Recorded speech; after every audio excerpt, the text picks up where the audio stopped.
Lecture 6. The Hero as King. Cromwell. Napoleon. Modern Revolutionism. May 22nd, 1840. We now come to the last form of heroism, that which we call kingship. The commander over men.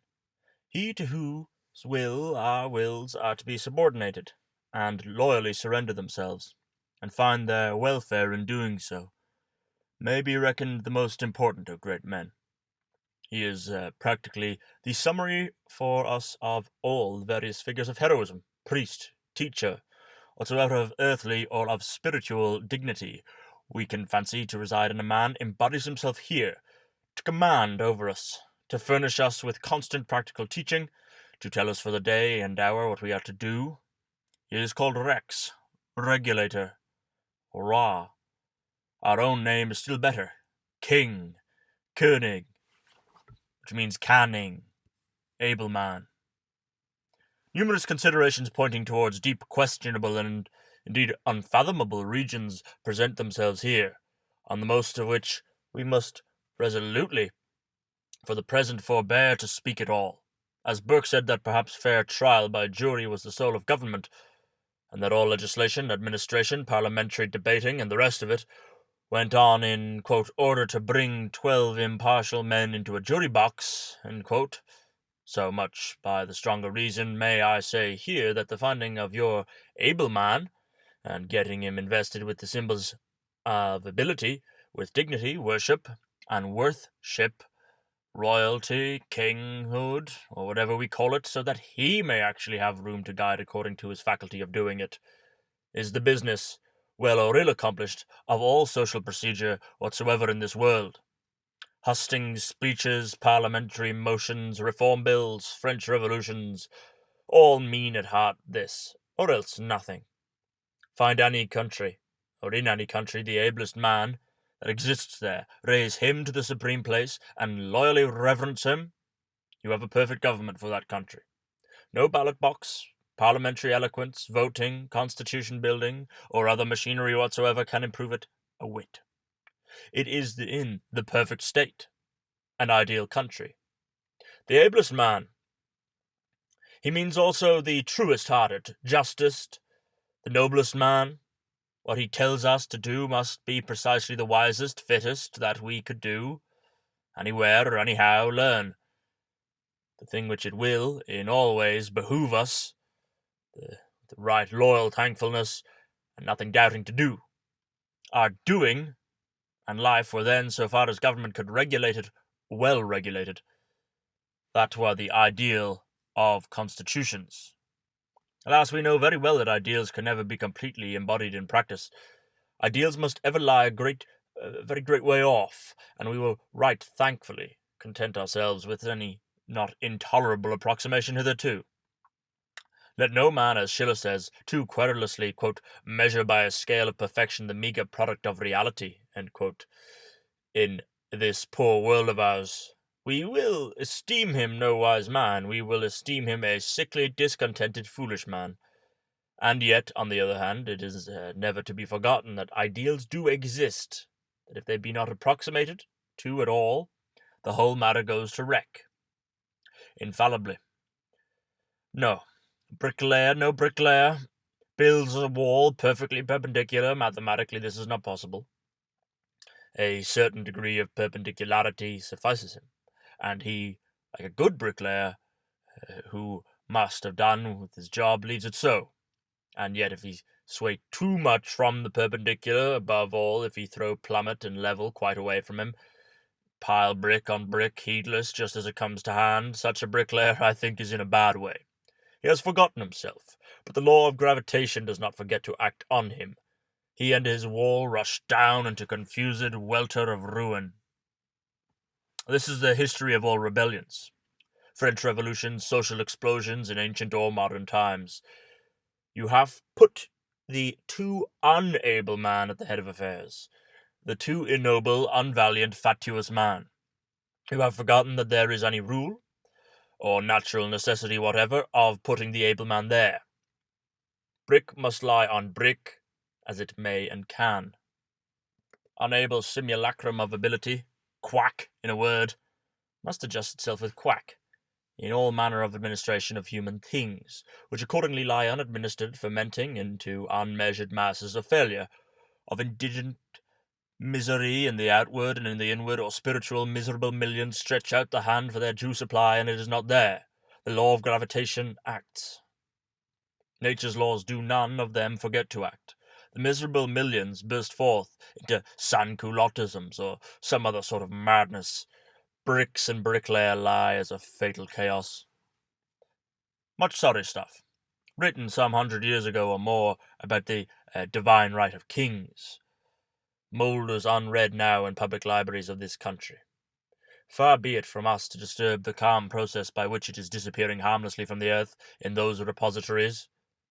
At the same time, not to let the immense rubbish go without leaving us, as it ought, some soul of it behind, I will say that it did mean something true, which is important for us and all men to keep in mind, to assert that, in whatever man you choose to lay hold of, by this or by any other planet clutching at him, and claps around a piece of metal around his head and called king, there straightway came to reside a divine virtue, so that he became a kind of god, and a divinity inspired him with faculty and right to rule over you to all lengths.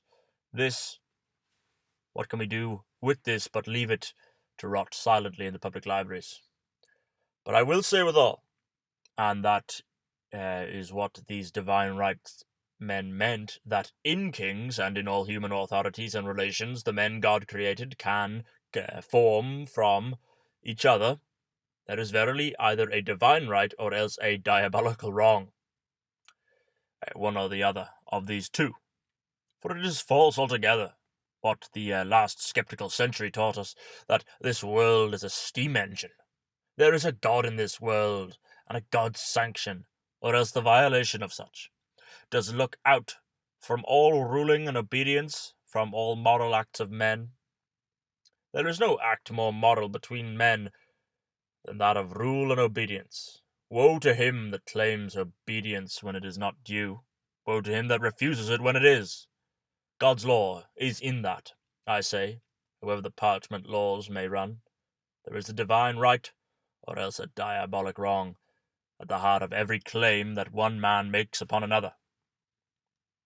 It can do none of us harm to reflect on this. In all the relations of life it will concern us, in loyalty and royalty the highest of these. I esteem modern error, that all goes by self-interest and checking and balancing of greeding knaveries, and in that short there is nothing divine whatever in the association of men, a still more despicable error, natural as it is to an unbelieving century, than that of a divine right in people called kings, I say. Find me the true König, king, or able man, and he has a divine right over me.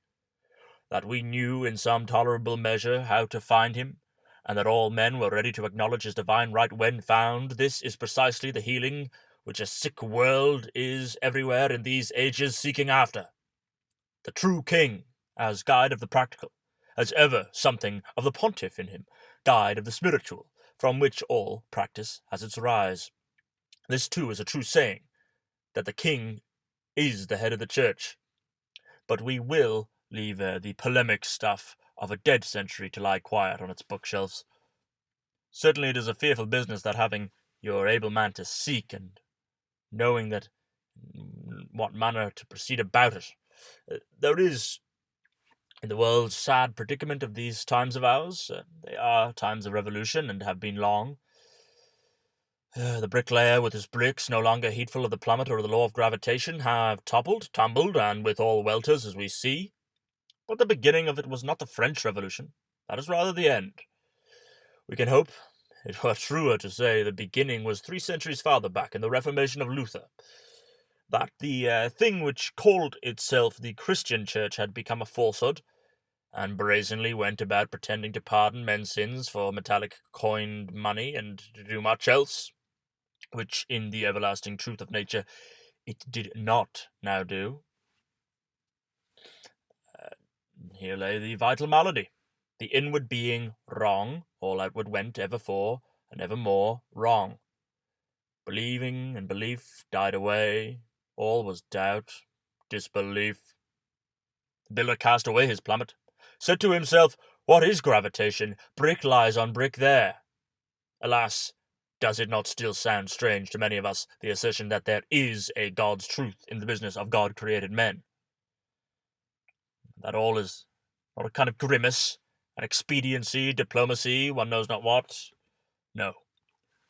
From that first necessary assertion of Luther's, you, self-styled Papa, you are no father in God at all, you are a chimera, whom I know not how to name in polite language. Quote Luther. From that onwards, to the shout which rose round Camille Desmoulins in the Palais Royal, "Au armes!" Yes, when the people had burst up against all manner of chimeras. I find a natural historical sequence. That shout, too, so frightful, half infernal, was a great matter. Once more, the voice of the awakened nations, starting confusedly as out of nightmare, as out of death-sleep, into some dim feeling that the life was real, that God's world was not an expediency and diplomacy. Infernal, yes, since they would not have it otherwise. Infernal, since not celestial or terrestrial. Hollowness, insincerity has to cease. Sincerity of some sort has to begin. Course what it may, reigns of terror, horrors of French Revolution, or what else, we have to return to truth. Here is a truth, as I said, a truth clad in hellfire, since they would not but have it so. A common theory among considerable parts and parties of men in England and elsewhere used to be that the French nation had in those days set it gone mad, that the French Revolution was a general act of insanity, a temporary conversion of France to large sections of the world into a kind of bedlam. The event had risen and raged, but was a madness and non-entity, gone now happily in the reign of dreams and the picturesque. So much comfortable for these philosophers, the 3 days of July, 1830, must have been a surprising phenomenon. Here is the French nation risen again, in musketry and death struggle, out shooting and being shot, to make the same mad French Revolution good. The sons and grandsons of those men, it would not seem, persist in the enterprise. They do not disown it. They will have made good. They will have it made good. Will have themselves shot, if it not be made good. The philosophers who made up their life system on that madness. Quietus. No phenomenon could be more alarming. Poor Niebuhr. They say the Prussian professor and historian fell broken-hearted in consequence, sickened, if we can believe it, and died of the 3 days. It was surely not a very heroic death, little better than Racine's dying because Louis XIV looked sternly on him once. The world had stood some considerable shocks in its time, might have been expected to survive the 3 days too, but found turning on its axis even after them. For 3 days, told all mortals that the old French Revolution, mad as it might look, was not a transitory ebullition of bedlam, but a genuine product of this earth, where we all live, that it was verily a fact, and that the world in general would do well everywhere to regard it as such. Truly, without the French Revolution, one would not know what to make of an age like this at all. We will hail the French Revolution, as shipwrecked mariners might the sternest rock, in a world otherwise all of baseless sea and waves. A true apocalypse, though a terrible one, to this false, withered, artificial time, testifying once more that nature is preternatural, if not divine, then diabolic. That semblance is not reality, that it has become reality, or the world will take it fire under it. Burn it into what it namely is, nothing. Plausibility has ended. Empty routine has ended. Much has ended. This, as with the trump of doom, has been proclaimed to all men. They are the wisest who will learn it soonest. Long confused generations before it learnt, peace impossible till it be. The earnest man, surrounded as ever with a world of inconsistencies, can await patiently, and patiently strive to do his work in the midst of that. Sentence of death is written down in heaven against all that. Sentence of death is now proclaimed on earth against it. This he with his eyes may see. And surely, I should say, Considering the other side of the matter, what enormous difficulties lie there, and how fast, fearfully fast, in all countries the inexorable demand for solution of them is pressing on, he may easily find other work to do than the labouring in the sansculottic province of this time of day. To me, in these circumstances, that of hero worship becomes a fact inexpressibly precious, the most solacing fact one sees in the world at present. There is an everlasting hope in it for the management of the world. Had all traditions, arrangements, creeds, societies that men ever instituted sunk away, this would remain: the certainty of heroes being sent us, our faculty, our necessity to reverence heroes when sent. It shines like a pole star through smoke clouds, dust clouds, and all manner of down-rushing and conflagration.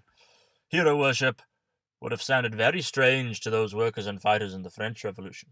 Not reverence for the great man, not any hope or belief, or even wish that the great man could again appear in the world. Nature turned into a machine, as they would have had it, as was the effect now.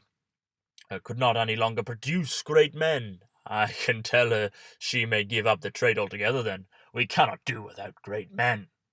But neither have I any quarrel with that of liberty and equality, with the faith, wise great men being impossible, a level immensity of foolish small men would suffice. It was a natural faith then and there. Liberty and equality. No authority needed any longer. Hero worship, reverence for such authorities has proved false. Oh, it is itself a falsehood. No, more of it. We have such forgeries. We will now trust nothing.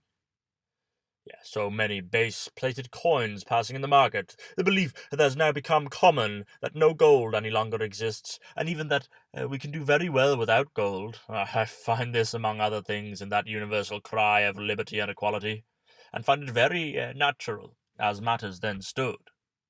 And yet surely it is but the transition from false to true. Considered as the whole truth, it is false altogether. The product of entire skeptical blindness, as yet only struggling to see, hero worship exists forever and everywhere, not loyalty alone. No, it extends from divine adoration down to the lowest practical regions of life, bending before men. If it is not to be a mere empty grimace, better dispensed than with practiced, is hero worship a recognition that there does dwell in that presence of our brother something divine, that every created man, as Novalis said, is a revelation in the flesh. They were poets, too, that devised all those graceful courtesies which make life noble. Courtesy is not a falsehood or grimace. It need not be such. And loyalty, religious worship itself, are still possible, nay, inevitable. May we not say, moreover, while so many of our late heroes have worked rather as revolutionary men, but nevertheless every great man, every genuine man, is by the nature of him a son of order, not of disorder. It is a tragical position for a true man to work in revolutions. He seems an anarchist, and indeed a painful element of anarchy does encumber him at every step. Him to whose whole soul anarchy is hostile, hateful. His mission is order. Every man's is. He is here to make what was disorderly, chaotic, into a thing ruled and regular. He is the missionary of order. It is all work of man in this world a making of order. The carpenter finds rough trees, shapes them, constrains them into square fitness and purpose and use. We are all born enemies of disorder. It is tragical for us to be concerned in image-breaking and down-pulling.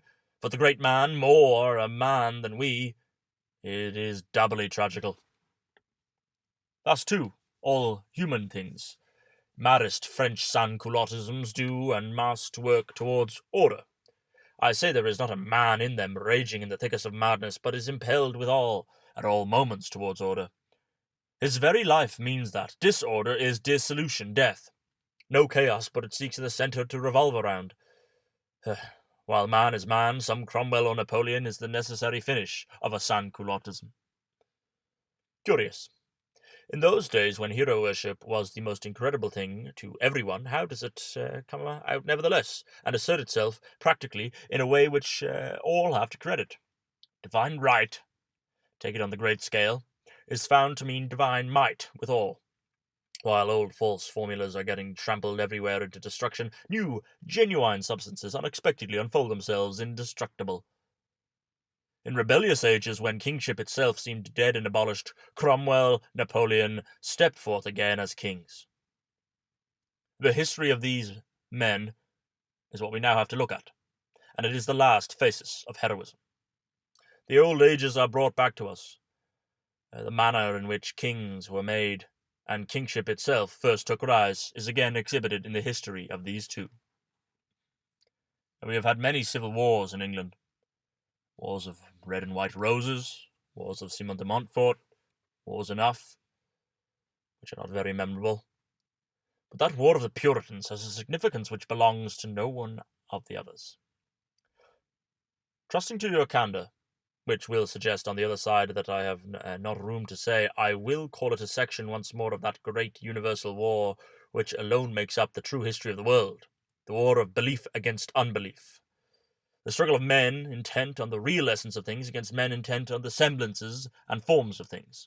The Puritans, to many, seem mere savage iconoclasts, fierce destroyers of forms, but it were more just to call them haters of untrue forms. I hope we know now to respect Lord and King as well as them. Poor Lord seems to me to have been weak and ill-starred, not dishonest and unfortunate pedant rather than anything worse. His dreams and superstitions, which they laugh at so, have an affectionate, lovable kind of character. He is a college tutor, whose whole world is forms, college rules, whose notions is that they are as in this life and safety of the world. He is placed suddenly, with that unalterable, luckless notion of his, at the head of not a college, but of a nation, to regulate the most complex, deep-reaching interests of man. He thinks they ought to go by the old decent regulations, nay, that their salvation will lie in extending and improving these. Like a weak man, he drives with spasmodic vehemence towards his purpose, cramps himself to it, heeding no voice of prudence, no cry of pity. He will have this college rules obeyed by his collegians. That first, until that nothing. He is an ill-starred pedant, as I said, and he would have it the world was a college of that kind, and the world was not that. Alas, it was not his doom to be stern enough, whatever wrongs he did, were they not all frightfully avenged on him. It is meritorious to insist on forms. Religion and all else naturally clothes itself in forms. Everywhere the formed world is the only habitable one. The naked formlessness of Puritanism is not the thing I praise in the Puritans. It is the thing I pity, praising only the spirit which had rendered that inevitable. All substances clothe themselves in forms, but there are suitable true forms, and there are untrue, unsuitable. Yes, as briefest definition, one might say, forms which grow around a substance. If we rightfully understand that, we will correspond to the real nature and purport of it. Will be true, good forms.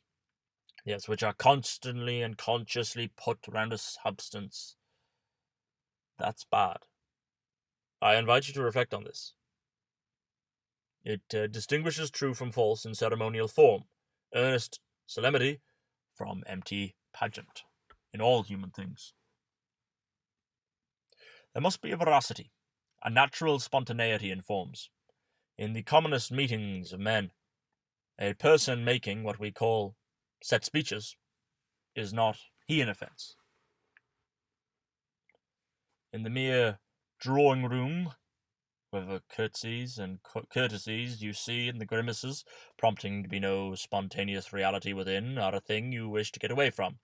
But suppose now it was some small matter of vital concernment, some more transcendent matter, as divine worship is, about which your whole soul, struck dumb when its excess of feeling, knew not how to form itself into utterance at all, and preferred formless silence to any utterance there possible. What would we say of a man coming forward to represent or utter it for you in that way of upholsterer mummery? Such a man, let him depart swiftly, if he love himself. You have lost your only son, are mute, struck down, without even tears. An importunate man importunately offers to celebrate funeral games for him in the manner of the Greeks. Well, such mummery is not only to be accepted, it is hateful, unendurable. It is what the old prophets called idolatry, worshipping of hollow shows, what all earnest men do and will reject. We can partly understand it, what those Puritans meant. Lord dedicating that St. Catherine's Creed's church in the manner we have it described, with his multiplied ceremonial bowings, gesticulations, exclamations. Surely it is rather the rigorous, formal, pedant intent on his college rules than the earnest prophet intent on the essence of the matter. Puritanism found such forms insupportable, trampled on such forms. We have to excuse it for saying no form at all rather than such. It stood preaching in its bare pulpit with nothing but the Bible in its hand, nay, a man preaching from his earnest soul into earnest souls of men. Is not this virtually the essence of all churches whatsoever? The nakedest, savagest reality, I say, is preferable to any semblance, however dignified. Besides, it will clothe itself with due semblance by and by, if it be real. No fear of that. Actually, no fear at all, given the living man, there will be found clothes for him. He will find himself clothes. But the suit of clothes pretending that it is the both of clothes and man, now we cannot fight the French by 300,000 red uniforms. There must be men inside of them. Semblance, I assert, must actually not divorce itself from reality. If semblance do, why then there must be men found to rebel against semblance, for it has become a lie. These two antagonisms at war here, in the case of Laud and the Puritans, are as old nearly as the world. They went to fierce battle over England in that age, and fought out their confused controversy to a certain length, with many results for all of us. In the age which directly followed that of the Puritans, their cause or themselves were little likely to have justice done them. Charles II and his Rochesters were not the kind of men you would set to judge what the worth of meaning of such men might have been. That there could have been any faith or truth in the life of a man was what these poor Rochesters, in the age they ushered in, had forgotten. Puritanism was hung on gibbets, like the bones of the leading Puritans. Its work, nevertheless, went on accomplishing itself. All true work of a man, hang the author of it on what gibbet you like, must and will accomplish itself. We have our habeas corpus, our free representation of the people, acknowledgment wide as the world that all men are, or else must, shall, and will become what we call free men. Men with their life grounded on reality and justice, not on tradition, which has become unjust and a chimera. This, in part, and much besides this, was the work of the Puritans. And, indeed, as these things became gradually manifest, the character of the Puritans began to clear itself. Their memories were, one after another, taken down from the gibbet. Nay, a certain portion of them are now, in these days, as good as canonized.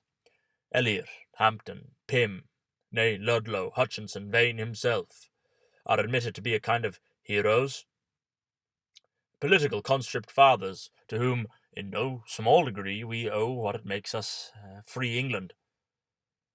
It would not be safe for anybody to designate these men as wicked now. Few Puritans of note but find their apologists somewhere, and have a certain reverence paid for them by earnest men. One Puritan, I think, is almost alone. Our poor Cromwell seems to hang yet on the gibbet, and find no hearty apologist anywhere. Him neither saint nor sinner will acquit of great wickedness. A man of ability, infinite talent, courage, and so forth, but he betrayed the cause. Selfish ambition, dishonesty, duplicity, a fierce, coarse, hypocritical Tartuffe, turning all that noble struggle for constitutional liberty into a sorry farce played for his own benefit. This and worse is the character they give of Cromwell. And then there come contrasts with Washington and others, above all with these noble Pyms and Hampdens, whose noble work he stole for himself and ruined into a futility and deformity. And this view of Cromwell seems to me not the unnatural product of a century like the 18th. As we said of the valet, so of the skeptic. He does not know a hero when he sees him. The valet expected purple mantles, gilt scepters, bodyguards, and flourishes of trumpets. The skeptic of the 18th century looks for regulated, respectable formulas, principles, or what else he may call them, a style of speech and conduct which has got to seem respectable, which can plead for itself in a handsome, articulate manner, and gain the suffrages of an enlightened, skeptical 18th century. It is at bottom the same thing that both the valet and he expect, the garnitures of some acknowledged royalty, which then they will acknowledge. The king coming to them in the rugged, unformulistic state shall be no king. For my own share, far be it from me to say or insinuate a word of disparagement against such characters as Hampden, Eliot, Pym, whom I believe to have been right worthy and useful men. I have read diligently what books and documents about them I could come at with the honestest and wish to admire, to love and worship them like heroes, but I am sorry to say that if the real truth must be told, with very indifferent success, at bottom I found that I could not and would not do. There are very noble men in them, these, step along in their stately way with their measured euphemisms, philosophies, parliamentary eloquences, ship moneys, monarchies of man, a most constitutional, unblameable, dignified set of men. But the heart remains cold before them. The fancy alone endeavours to get up some worship of them. What man's heart does, in reality, break forth into any fire of brotherly love for these men? They have become dreadfully dull men. One breaks down often enough in the constitutional eloquence of the admirable Pym. Seventhly and lastly, you find it may be the admirablest thing in the world, but that it is heavy. Heavy as lead, Baroness Brickclay, that in a word, for you there is little or nothing now surviving there. One leaves all these nobilities standing in their niches of honour. The rugged outcast Cromwell, he is the man of all of them in whom one still finds human stuff. The great savage Sark. He could write no euphemistic monarchy of man, did not speak, did not work with glib regularity, had no straight story to tell for himself anywhere. But he stood bare, not cased in euphemistic coat of mail. He grappled like a giant face to face, heart to heart with the naked truth of things. That, after all, is the sort of man. For one, I plead guilty to valuing such a man beyond all other sorts of men. Smooth shaven respectability is not a few one finds. There are not good for much. Small thanks to a man for keeping his hands clean, who would not touch the work but with gloves on. Neither on the whole does this constitutional tolerance of the 18th century for other happier Puritans seem to be very great matter. One might say it is but a piecemeal of formalism and scepticism, like the rest. Well, they tell us it was a sorrowful thing to consider that the foundation of our English liberties should have been laid by superstition. But these Puritans came forward with Calvinistic incredible creeds, anti-Laudisms, Westminster confessions, demanding chiefly of all that they should have liberty to worship in their own way, liberty to tax themselves. That was the thing that they should have demanded. It was superstition, fanaticism, disgraceful ignorance of constitutional philosophy to insist on the other thing. Liberty to tax oneself? Not to pay out money from your pocket except on reason shown? No century, I think, but a rather barren one would have fixed on that as the first fight of man. I should say, on the contrary, a just man will generally have better cause than money, in what shape soever, before deciding to revolt against his government. Ours is a most confused world, in which a good man will be thankful to see any kind of government maintain itself in a not insupportable manner. And here in England, to this hour, if he is not ready to pay a great many taxes which he can see very small reason in, it will not go well with him, I think. He must try some other climate than this. Tax gatherer? Money? He will say, well, take my money since you can, and it is desirable to you, take it, and take yourself away with it, and leave me alone to my work here. I am still here, I can still work after all money you have taken from me.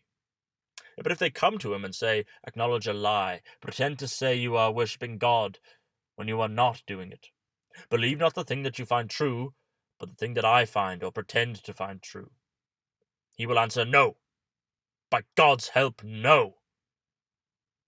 You may take my purse, but I cannot have my moral self annihilated. The purse is any highwayman's who might meet me with a loaded pistol. But the self is mine, and God my maker's. It is not yours, and I will resist you to the death, and revolt against you, and, on the whole, front all manner of extremities, accusations, and confusions in defence of that. Really, it seems to me, the one reason which could justify revolting this of the Puritans, it has been the soul of all just revolts among man. Not hunger alone produced even the French Revolution, no, but the feeling of the insupportable all-pervading falsehood, which had now embodied itself in hunger, in universal material scarcity and nonentity, and thereby become indisputably false in the eyes of all. We will leave the 18th century with its liberty to tax itself. We will not astonish ourselves that the meaning of such men as the Puritans remained dim to it. To men who believe in no reality at all, how shall a real human soul, the intensest of all realities, as it were the voice of the world's maker, still speaking to us, be intelligible? What it cannot reduce into constitutional doctrines relative to taxing or other the like material interests, gross palpable to the sense, such as a century, will needs reject as an amorphous heap of rubbish. Hamptons, Pims, and ship money will be the theme of much constitutional eloquence, striving to be fervid, which will glitter, if not as fire does, then as ice does, and the irreducible Cromwell will remain a chaotic mess of madness, hypocrisy, and much else. From of old, I will confess, this theory of Cromwell's falsity has been incredible to me. Nay, I cannot believe the like of any great man whatever. Multitudes of great men figure in history as false, selfish men. But if we will consider it, they are but figures for us, unintelligible shadows. We do not need to see into them as men that could have existed at all. A superficial, unbelieving generation only, with no eye but for the surfaces and semblances of things, could form such notions of great men. Can a great soul be possible without a conscience in it? The essence of all real souls, great or small? No. We cannot figure Cromwell as a falsity and fatuity. The longer I study him and his career, I believe this the less. And why should we? There is no evidence of it. Is it not strange that, after all the mountains of calumny this man has been subject to, after being represented as the very prince of liars, who never or hardly ever spoke truth, but always some cunning counterfeit of truth, that there should not have been one falsehood brought clearly home to him, prince of liars, and no lies spoken by him. Not one that I could yet get sight of. It is like Pocock asking Grotius, where is your proof of Mahomet's pigeon? There's no proof. Let us leave all these calumnies, chimeras, as chimeras ought to be left. They are not portraits of the man, they are distracted phantasms of him, the joint product of hatred and darkness. Looking at the man's life with our own eyes, it seems to me a very different hypothesis suggests itself. What little we know of his earlier obscure years, distorted as it has come down to us, does not it all betoken an earnest, affectionate, sincere kind of man?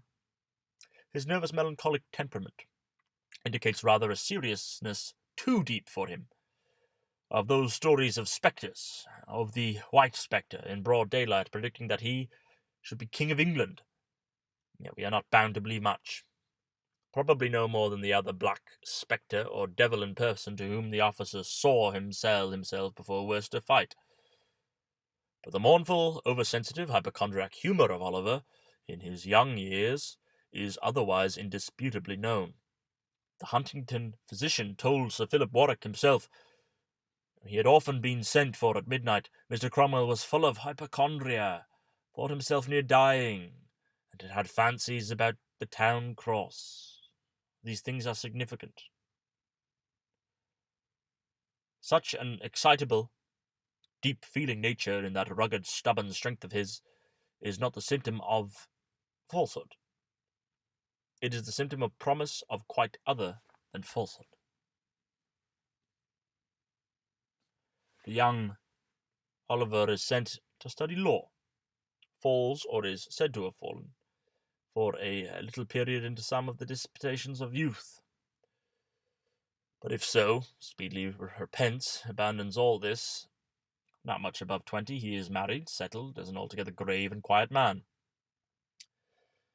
He pays back what money he had won at gambling, says the story. He does not think any gain of that kind could be really his. It's very interesting, very natural, this conversion, as they well name it, this awakening of a great true soul from the worldly slough, to see that into the awful truth of things, to see that the time and its shows have all rested on eternity, and this poor earth of ours was the threshold of either of heaven or of hell. Oliver's life at St. Ives and Ely, as a sober, industrious farmer, is it not altogether that of a true and devout man? He has renounced the world and its ways. Its prizes are not the thing that can enrich him. He tills the earth. He reads his Bible, his daily assemblances, his servants round him to worship God. He comforts persecuted ministers, is fond of preachers, nay, can himself preach. Exhorts his neighbours to be wise, to redeem the time. In what in all this is hypocrisy, ambition, cant, or even falsity, the man hopes, I do believe, were fixed on other higher worlds, or the other higher world. His aim is to get well thither by walking well through this humble course in this world. Now, you court no notice. What could notice here do for him, even in his great taskmaster's eye? It is striking, too, how he comes out once into public view. He, since no other is willing to come, in resistance to a public grievance, I mean in that matter of the Bedford Fens, and no one else will go to law with authority, therefore he will. That matter once settled, he returns back into obscurity, to his Bible and his plough. Gain influence? No, his influence is the most legitimate, derived from personal knowledge of him as a just, religious, reasonable, and determined man. In this way, he has lived till past 40. Old age is now in view of him, and the earnest portal of death and eternity. It was at this point that he suddenly became ambitious. I do not interpret his parliamentary mission in that way. His successes in Parliament, his successes through the war, are honest successes of a brave man, who has more resolution in the heart of him, more light in the head of him, than any other men. His prayers to God, his spoken thanks to God of victory, who had preserved him safe and carried him forward so far through the furious clash of a world all set in conflict, through desperate-looking envelopments at Dunbar, through the death hail of so many battles, mercy after mercy, to the crowning mercy of worst fight. All this is good and genuine for a deep-hearted Calvinistic Cromwell. Only the vain, unbelieving cavaliers, worshipping not God but their own love-locks, frivolities, and formalities, living quite apart from the contemplations of God, living without God in the world, need it seem hypocritical. Nor will his participation in the king's death involve him in condemnation with us. It is a stern business, killing of a king, but if you once go to war with him, it lies there. This and all else lies there. Once at war, you have made wager of battle with him. It is he to die, or else you. Now, reconciliation is problematic. May be possible, or far more likely is impossible. It is now pretty generally admitted that the Parliament, having vanquished Charles I, had no way of making any tenable arrangement with him. The large Presbyterian party, apprehensive now of the independence, were most anxious to do so. Anxious, indeed, as for their own existence, but it could not be. The unhappy Charles, in those final Hampton Court negotiations, shows himself as a man fatally incapable of being dealt with, a man who, once for all, could not and would not understand, whose thought did not in any measure represent for him a real fact of the matter, nay worse, whose word did not at all represent his thought. And we may say this of him without cruelty, with deep pity rather, but it is true and undeniable. Forsaken there of all but the name of kingship, he, still finding himself treated with outward respect as a king, fancied that he might play off party against party, and smuggle himself into world power by deceiving both. Alas, they both discovered that he was deceiving them. A man whose word will not inform you at all what he means or will do is not a man you can begin to bargain with. You must get out of that man's way, or put him out of yours.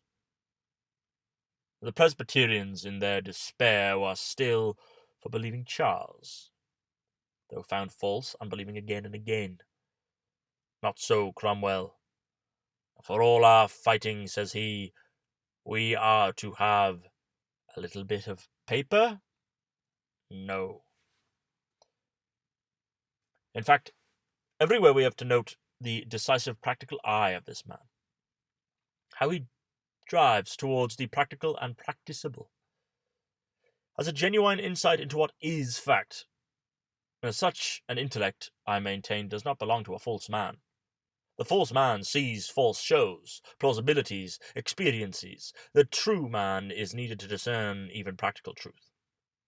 Cromwell, and his advice about the Parliament's army early in the contest, how they were to dismiss their city tapsters, flimsy, riotous persons, and choose substantial yeomen whose heart was in the work, to be soldiers for men. This is the advice by a man who saw.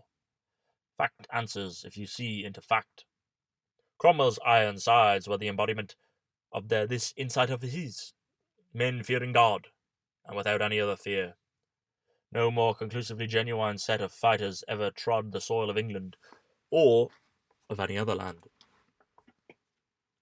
Neither will we blame greatly that word of Cromwell's to them, which was so blamed. If the king should meet me in battle, I would kill the king. But why not? These words were spoken to men who stood as before a higher than kings. They had set more than their own lives on the cast. The Parliament may call it, in official language, a fighting for the king. But we, for our share, cannot understand that. To us, it is no dilettante work, no sleek officiality. It is sheer rough death and earnest. And they have brought it to the calling forth of war. Horrid, internecine fight. Man cannot understand that. that grappling with man's and the fire-eyed rage, the infernal element in man called forth to try by it. And do that, therefore, since that is the thing to be done. The success of Cromwell seems to me a very natural thing, since he was not shot in battle. They were an inevitable thing. Now that such a man with the eye to see, with the heart to dare, should advance from post to post, from victory to victory, till the Huntington farmer became, by whatever name you might call him, the acknowledged strongest man in England. Virtually the King of England. And it requires no magic to explain it. Truly it is a sad thing for a people as for a man to fall into skepticism, into dilettantism, insincerity, not to know sincerity when they see it. For this world, and for all worlds, what curse is so fatal? The heart lying dead, the eye cannot see. What intellect remains is merely the vulpine intellect, that a true king be sent from the small use. They do not know him when sent. They say scornfully, "Is this your king?" The hero wastes his heroic faculty in bootless contradiction from the unworthy, and can accomplish little. For himself, he does accomplish a heroic life, which is much, which is all. But for the world he accomplishes comparatively nothing. The wild, rude sincerity direct from nature is not glib in answering from the witness box. In your small dead pie-powder court, he is scouted as a counterfeit. The vulpine intellect detects him. For being a man worthy of any 1,000 men, the response your Knox, your Cromwell gets is an argument for 2 centuries, whether he was a man at all. God's greatest gift to this earth is sneeringly flung away. The miraculous talisman is a paltry plated coin, not fit to pass into the shops as a common guinea. Lamentable this. I say this must be remedied. Till this be remedied in some measure, there is nothing remedied. Detect quacks? Yes, do, for heaven's sake. But know withal the men that are to be trusted. Till we know that, what is all our knowledge, how shall we even so much as detect? For the vulpine sharpness, which considers itself to be knowledge, and detects in that fashion, is far mistaken.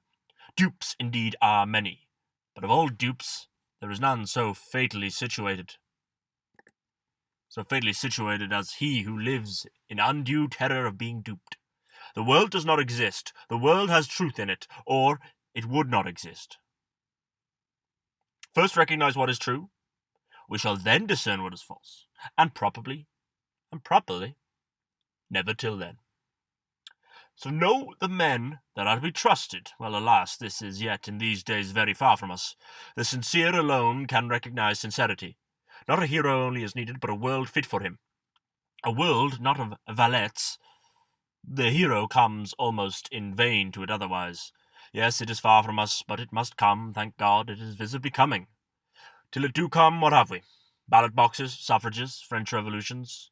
If we are as valets, and do not know the hero when we see him, what good are all these? A heroic Cromwell comes, and for 150 years he cannot but have a vote from us. While the insincere, unbelieving world is the natural property of the quack, and of the father of quacks and quackeries. Misery, confusion, unveracity are alone possible there. By ballot boxes we alter the figure of our quack, but the substance of him continues. The valet world has to be governed by the sham hero, by the king merely dressed in king gear. It is this. It is his, and he is it. In brief, one of 2 things.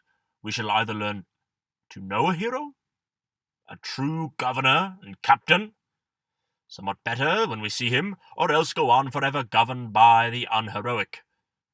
Had we ballot boxes clattering at every street corner, there would be no remedy in these. So poor Cromwell, great Cromwell, the inarticulate prophet who could not speak, rude, confused, struggling to utter himself with his savage depth, with his wild sincerity, and he looked so strange among the elegant euphemisms, dainty little Falkland, didactic chilling words, diplomatic clarendons. Consider him, an outer hull of chaotic confusion, visions of the devil, nervous dreams, almost semi-madness, and yet Such a clear, determinate man's energy working in the heart of that. A kind of chaotic man. The ray as of pure starlight and fire, working in such an element of boundless hypochondria, unformed black of darkness. And yet with all this hypochondria, what was it but the very greatness of the man? The depth and tenderness of his wild affections, the quantity of sympathy he had with things, the quantity of insight he would get into the heart of things, the mastery he would yet get over things. This was his hypochondria.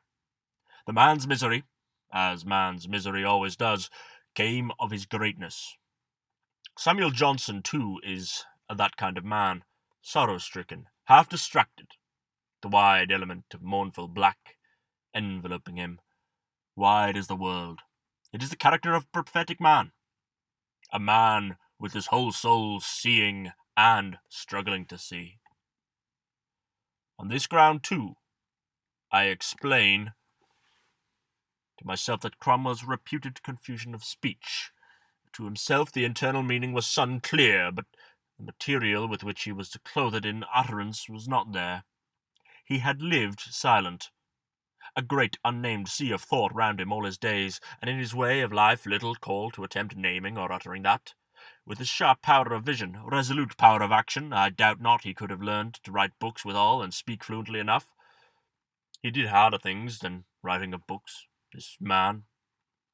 This kind of man is precisely he who is fit for doing manfully all things you will set him on doing. Intellect is not speaking and legislating. No, it is seeing and ascertaining.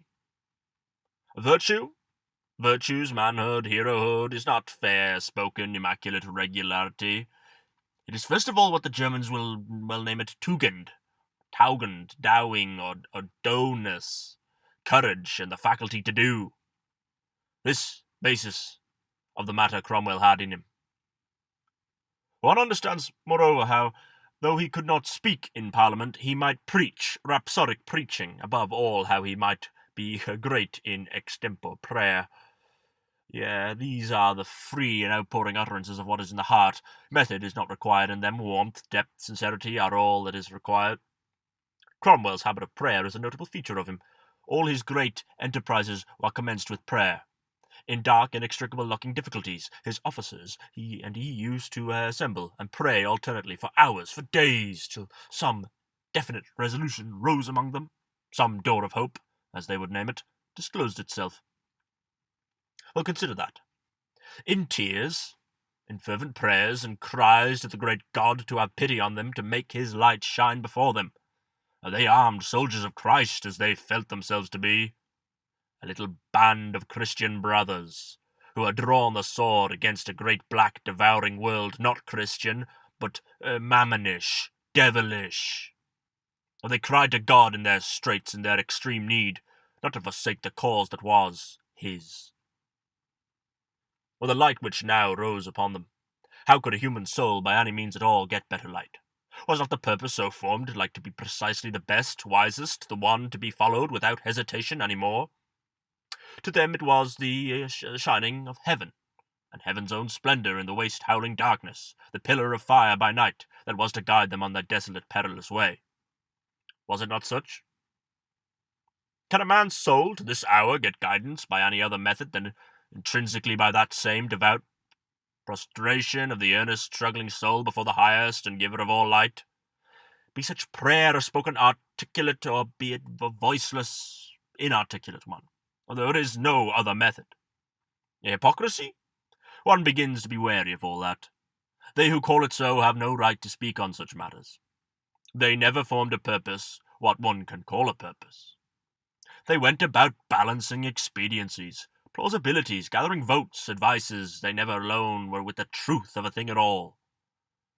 Cromwell's prayers were likely to be eloquent, and much more than that. His was the heart of a man who could pray. But indeed his actual speeches, I apprehend, were not nearly so ineloquent, incondite as they look. We find he was, what all speakers aim to be, an impressive speaker, even in Parliament, one who, from the first, had weight. With that rude, passionate voice of his, he was always understood to mean something, and men wished to know that. He disregarded eloquence, nay, despised and disliked it, spoke always, without premeditation, of the words he was to use. The reporters, too, in those days seem to have been singularly candid, and to have given the printer precisely what they found on their own notepaper. And withal, what a strange proof is it of Cromwell's being the premeditative, ever-calculating hypocrite, acting a play before the world, that, to the last, he took no more charge of his speeches. How came he not to study his words a little before flinging them out into the public? If the words were true words, they could not be left to shift for themselves. But with regard to Cromwell's lying, we will make one remark. This, I suppose, or something like this, to have been the nature of it. All parties found themselves deceived in him. Each party understood him to be meaning this, heard him even say so, and behold, he turns out to have been meaning that. Well, he was, cry they, the chief of liars. But now intrinsically, is not all this the inevitable fortune, not of a false man in such times, but simply of a superior man? Such a man must have reticences in him. If he walk wearing his heart upon his sleeve for doors to peck at, his journey will not extend far. There is no use for any man's taking up his abode in a house built of glass. A man always is to be himself the judge of how much of his mind he will show to other men, even to those he would have work along with him. They are impertinent inquiries made. Your rule is to leave the inquirer uninformed on that matter, not, if you can help it, misinformed, but precisely as dark as he was. This, could one hit the right phrase of response, is what the wise and faithful man would aim to answer in such a case. Cromwell no doubt spoke often in the dialect of small subaltern parties, uttered to them a part of his mind. Each little party thought him all its own, hence their rage, one and all, to find him not of their party, but of his own party. Was it his blame? At all seasons of his history he must have felt among such people how, if he explained to them the deeper insight he had, they must either have shuddered aghast at it, or, believing it, their own little compact hypothesis must have gone wholly to wreck. They could not have worked in his province any more, nay, perhaps they could not now have worked in their own province. It is the inevitable position of a great man among small men. Small men, most active, useful, are to be seen everywhere, whose whole activity depends on some conviction to which you is palpably a limited one, imperfect, what we call an error. But it would not be a kindness always, is it a duty always or often, to disturb them in that. And many a man doing loud work in the world stands only on some thin traditionality, conventionality, to him indubitable, to you incredible. Break that beneath him, he sinks to endless depths. I might have my mind handful of truth, said Fontenelle, and open only my little finger. And if this to be the fact in matters of doctrine, how much more than in all departments of practice? He that cannot withal keep his mind to himself cannot practice any considerable thing whatever. And what we call dissimulation, all this. What would you think of calling the general of an army a dissembler because he did not tell every corporal and private soldier who pleased to put the question what his thoughts were about everything? Cromwell, I should rather say, managed all this in a manner we must admire for its perfection. An endless vortex of such questioning corporals rolled confusedly round him through his whole course, whom he did not answer, and whom he did answer. Well, it must have been such a strange, but a great true-seeing man that he managed this too. Not one proved falsehood, as I said, not one. Of what man that ever wound himself through such a coil of things will you say so much? But in fact there are two errors widely prevalent which pervert the very basis our judgments formed about such great men as Cromwell, about their ambition, falsity, and such like. The first is what I might call a substituting the goal of their career for the course and starting point of it. The vulgar historian of a Cromwell fancies that he had determined on being protector of England at the time when he was ploughing the marshlands of Cambridgeshire. His career lay all mapped out, a programme of the whole drama, which he then step by step dramatically unfolded with all manner of cunning, deceptive dramaturgy as he went on, the hollow, scheming Hippocrates, or play actor, that he was. Well, this is a radical perversion, all but universal in such cases, and think, for an instance, how different the fact is. How much does one of us foresee of his own life? Short way ahead of us, it is all dim, an unwound skein of possibilities, of apprehensions and temptabilities, vague looming hopes. Well, this Cromwell had not his life lying all in that fashion of programme, which he needed then, with that unfathomable cunning of his, only to enact dramatically, scene after scene. Not so. No. Now we see it so, but to him it was in no measure so. What absurdities would fall away of themselves, while this undeniable fact kept honestly in view by history. Well, historians indeed will tell you that they do keep it in view. But luck whether such is practically the fact. A vulgar history, as in this Cromwell's case, omits it altogether. Even the best kinds of history can only remember it now and then. But to remember it duly with rigorous perfection, as in the fact it stood, requires indeed a rare faculty. Rare, nay, impossible. A very Shakespeare for faculty. Or more than Shakespeare, one who could enact a brother man's biography, see with the brother man's eyes at all points of his course, and what things he saw, in short, to know his course and him, as few historians are like to do. Well, half or more of all the thick-plied perversions which distort our image of Cromwell will disappear if we honestly so much as try to represent them so, in sequence as they were, not in the lump as they are thrown down before us. But a second error, which I think the generality commit, refers to this same ambition itself.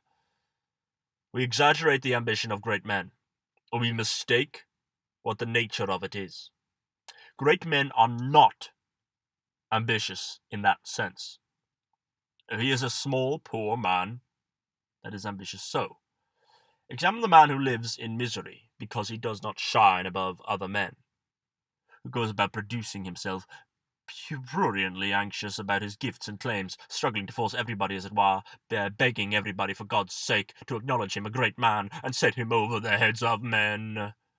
Well, such a creature is among the wretchedest sights seen under this sun. A great man? Yeah, a poor, morbid, prurient, empty man, fitter for the ward of a hospital than for a throne among men. I advise you to keep out of his way. He cannot walk on quiet paths unless you will look at him, wonder at him, write paragraphs about him. He cannot live. It is the emptiness of the man, not his greatness. Because there is nothing in himself, he hungers and thirsts that you would find something in him. Well, in God truth, I believe no great man, not so much as a genuine man who had health and real substance in him of whatever magnitude, was ever such tormented in this way. Your Cromwell, what good it could do him to be noticed by noisy crowds of people. God, his maker, already noticed him. He, Cromwell, was already there. No notice would make him other than he already was. Till his hair was grown grey, and life from the downhill slope was all seen to be limited, not infinite, but finite. And all measurable matter how it went, he had been content to plough the ground and read his Bible. He, in his old days, could not support it any longer without selling himself to falsehood, that he might ride in gilt carriages to Whitehall, and have clerks and bundles of paper haunting him, decide this, decide that, which is in utmost sorrow of hearts man can so perfectly decide. Well, what could gilt carriages do for this man? From of old, was there not in his life a weight of meaning, a terror, and a splendour as of heaven itself? His existence there as man set him beyond the need of gilding. Death, judgment, and eternity. These already lay as background of whatsoever he thought or did. All his life lay begirt as in a sea of nameless thoughts, which no speech of a mortal could name. God's word, as the Puritan prophets of the time had read it, this was great, and all else was little to him. To call such a man ambitious, to figure him as the prurient windbag described above seems to me the poorest solaces. Such a man will say, keep your gilt carriages and huzzahing mobs, keep your red-tape clerks, your influentialities, your important businesses. Leave me alone, leave me alone, that there is too much in life, and too much of life in me already. Old Samuel Johnson, the greatest soul in England in his day, was not ambitious. Corsica Boswell flaunted at public shows with printed ribbons round his hat, but the great old Samuel stayed at home. The world-wide soul wrapped up in its thoughts, in its sorrows, what could paradings and ribbons in the hat do for that? Ah, yes, I will say again, the great silent man. Looking round on the noisy inanity of the world, words with little meaning, actions with little worth. One loves to reflect on the great empire of silence. The noble, silent man, scattered here, there, each in his department, silently thinking, silently working, whom no morning newspaper makes mention of. They are the salt of the earth. A country that has none or few of these is in a bad way. Like a forest which had no roots, which had all turned into leaves and boughs, which must soon wither and be no forest. Woe for us if we had nothing but what we can show or speak. There's silence, the great empire of silence, higher than the stars, deeper than the kingdoms of death. It alone is great, all else is small. I hope we English will long maintain our grand talent pour le silence. Let others that cannot do without standing on barrel heads to spout and be seen of all the marketplace, cultivate speech exclusively, become, well, a most green forest without roots. Solomon says there is a time to speak, but also a time to keep silence. Of some great silent Samuel, not urged to writing, as old Samuel Johnson says he was, but of want of money and nothing other, one might ask, why do you not too get up and speak, promulgate your system, found your sect? Truly, he will answer, I am continent of my thought hitherto. Happily, I have yet had the ability to keep it in me, no compulsion strong enough to speak it. My system is not for promulgation first of all. It is for serving myself to live by. That is the great purpose of it to me. And then the honour? Alas, yes. But as Cato said of the statue, so many statues in that forum of yours, may it not be better if they ask, where is Cato's statue? But now, by the way of counterpoise to this silence, let me say that there are two kinds of ambition. One wholly blamable, the other laudable and inevitable. Nature has provided that the great silent Samuel shall not be silent too long. The selfish wish to shine over others, let it be accounted altogether poor and miserable. But seeking thou great things, seek them not. This is most true. And yet, I say, there is an irrepressible tendency in every man to develop himself according to his magnitude which nature has made of him, to speak out, to act out what nature has laid in him. This you have faculty for. If proper fit, it is inevitable and a duty, even in the summary of duties for a man. The meaning of life here on earth might be defined as consistent in this. To unfold yourself, to work with that thing you have. It is a necessity for the human being, the first law of our existence. Coleridge beautifully remarks in The Infant that he learns to speak by this necessity it feels. We will say, therefore, to decide about ambition, whether it is bad or not, you have two things to take into view. Not the coveting of the place alone, but the fitness of the man for the place withal. That is the question. Perhaps the place was his. Perhaps he had a natural right, even obligation, to seek the place. And Mirabeau's ambition to be Prime Minister, how shall we blame it? if he were the only man in France that could have done any good there. Hopefuller, perhaps, had he not so clearly felt how much good he could do. But a poor Necker, who could not do any good, and had even felt that he could do none, yet sitting broken-hearted because he had flung him out. He was now quit of it. Well might Gibbon mourn over him. Nature, I say, has provided amply that the silent, great man shall strive to speak withal. Too amply, rather. Fancy, for example, you have revealed to the brave old Samuel Johnson in his shrouded-up existence that it was possible for him to do priceless divine work for his country and the whole world. That the perfect heavenly law might be made law on this earth, that the prayer he prayed daily, that kingdom come, was at length to be fulfilled. If you had convinced his judgment of this, that it was possible, practicable, that he had mournful silent Samuel was called to take a part in it, would not the whole soul of the man have flamed up into a divine clearness, into noble utterances, determination to act, casting all sorrows and misgivings under his feet, counting all afflictions and contradictions small, the whole dark element of his existence blazing into articulate radiance of light and lightning? It were a true ambition, this. And think now how it actually was with Cromwell. From of old the suffering of God's church, true zealous preachers of the truth flung into dungeons, whips set on pillories, their ears crops off, God's gospel cause trodden under foot of the unworthy, all this had lain heavy on his soul. Long years he had looked upon it, in silence and prayer, seeing no remedy on earth, trusting well that a remedy in heaven's goodness would come, but such a course was false, unjust, and could not last forever. But now, behold the dawn of it. After 12 years silent waiting, all England stirs itself. There is to be once more a parliament. The right will get a voice for itself. Inexpressible, well-grounded hope has come again into the earth. Was it not such a parliament worth being a member of? Cromwell threw down his ploughs and hastened thither. He spoke there. Rugged bursts of earnestness, of a self-seen truth, where we get a glimpse of them. He worked there.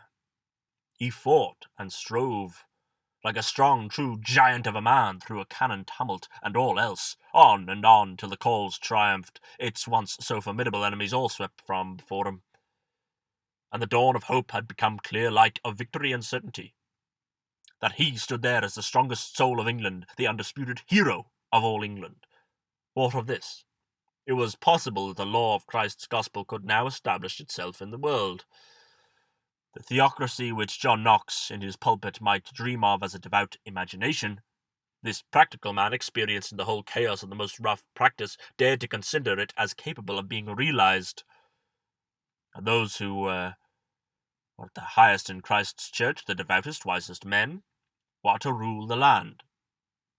In some considerable degree it might be so, and should be so. Was it not true, God's truth? And if true, was it not then the very thing to do? The strongest practical intellect in England dared to answer, yes. This I call a noble true purpose. Is it not, in its own dialect, the noblest that could enter into the heart of statesman or man? For a Knox, to take it up, it was something. But for a Cromwell, with his great sound sense and experience of what our world was, history, I think, shows it only this once in such a degree. I account it for culminating point of Protestantism, the most heroic phasis of that faith in the Bible was appointed to exhibit here below. Fancy it, that it were made manifest to one of us how we could make the right supremely victorious over wrong, and all that we had longed and prayed for as the highest good to England and all lands, an attainable fact. Well, I must say the vulpine intellect, with its knowingness, its alertness, and expertness in detecting hypocrites, seems to me a rather sorry business. We have had but one such statesman in England, one man, that I can get sight of, who ever had in the heart of him any such purpose at all.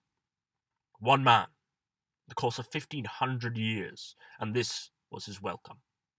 He had adherents by the 100 or the 10, opponents by the million. Had England rallied all round him, why then England might have been a Christian land.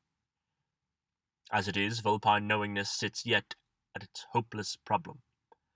Given a world of knaves to adduce an honesty from their united action.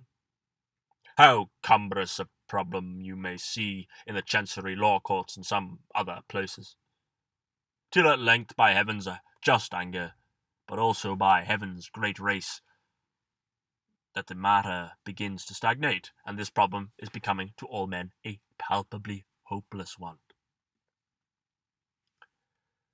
But with regard to Cromwell and his purposes, Hume, and a multitude following him, come upon me here with an admission that Cromwell was sincere at first, a sincere fanatic at first, but gradually became a hypocrite as things opened round him. This of the fanatic hypocrite is Hume's theory of it, extensively applied since to Mahomet and many others. Think of it seriously, you will find something in it. Not much, not all, but very far from all, but the sincere hero hearts do not sink in this miserable manner. The sun flings forth impurities, gets balefully encrusted with spots, but it does not quench itself and become no sun at all, but a mass of darkness. I will venture to say that such never befell a great deep Cromwell. I think never. Nature's own lion-hearted son. Antaeus-like, his strength is got by touching the earth. His mother lift him up from the earth, lift him up into hypocrisy, inanity, his strength is gone. We will not assert that Cromwell was an immaculate man, or that he felt and fell into faults. No sincerity among the rest. He was no dilettante professor of perfections, immaculate conducts. He was a rugged Orson, rending his rough way through actual true work, doubtless with many a fall therein, insincerities, faults, very many faults, daily, hourly. It was too well known to him, known to God and to him. The sun was dimmed many a time, but the sun had not grown itself into dimness. Cromwell's last words as he was laying there waiting for death are those of a Christian heroic man. Broken prayers to God, that he would judge him and this cause. He, since man could not in justice yet pity. They are most touching words. He breathed out his wild great soul, its toils and sins, all ended now, into the presence of his Maker, in this manner. Well, I, for one, will not call the man a hypocrite. Hypocrite, mama, the life of him a mere theatricality, empty, barren quack, hungry for the shouts of mobs. Well, the man had made obscurity to do very well for him till his head was grey, and now he was, there as he stood, recognised, unblamed, the virtual King of England. Cannot a man do without kings' coaches and cloaks? Is it such a blessedness to have clerks for ever pestering you with bundles of paper and red tape? A simple Diocletian prefers planting of cabbages. A George Washington, no very immeasurable man, does the like. One would say it is what any genuine man could do and would do, the instant his real work were out in the matter of kingship. Away with it. So let us remark, meanwhile, how indispensable everywhere a king is, in all movements of men. It is strikingly shown, in this very war, what becomes of men when they cannot find a chief man, and their enemies can. The Scotch nation was all but unanimous in Puritanism, zealous and of one mind about it, and in this English end of the island, you always far from being the case. But there was no great Cromwell among them. Poor, tremulous, hesitating, diplomatic Argyles and such like. None of them had a heart true enough for the truth, or durst commit himself to the truth. And they had no leader. And the scattered cavalier party in that country had one, Montrose, the noblest of all cavaliers, an accomplished, gallant-hearted, splendid man, what one may call the hero cavalier. Well, look at it. On the one hand, subjects without a king. On the other, king without subjects. Well, the subjects without a king can do nothing. The subjectless king can do something. Miss Montrose, with a handful of Irish or Highland savages, few of them so much as guns in their hands, dashes at the drilled Puritan armies like a wild whirlwind, sweeps them, time after time, some 5 times over, from the field before him. He was, at one period for a short while, master of all Scotland. One man, but he was a man, a million zealous men, but without the one. They against him were powerless. Perhaps of all the persons in that Puritan struggle, from the first to last, the single indispensable one was verily Cromwell. To see and dare, to decide, to be a fixed pillar in the welter of uncertainty, a king among men, whether they called him it or not. Precisely here, however, lies the rub for Cromwell. His other proceedings have all found advocates and stand generally justified, but this dismissal of the Rump Parliament as an assumption of the protectorship is what no one can pardon him. He had fairly grown to be king in England, chief man of the victorious party in England, but it seems he could not do without king's cloak, and sold himself to perdition in order to get it. Let us see a little how this was. England, Scotland, Ireland, all lying now subdued at the feet of the Puritan Parliament, the practical question arose. What was to be done with it? How will you govern these nations, which Providence, in a wondrous way, has given up to your disposal? Clearly those 100 surviving members of the Long Parliament who sit there as supreme authority cannot continue forever to sit. What is to be done?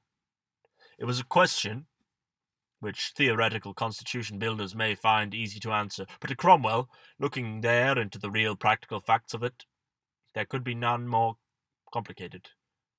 He asks of the Parliament what it was they would decide upon. It was for the Parliament to say.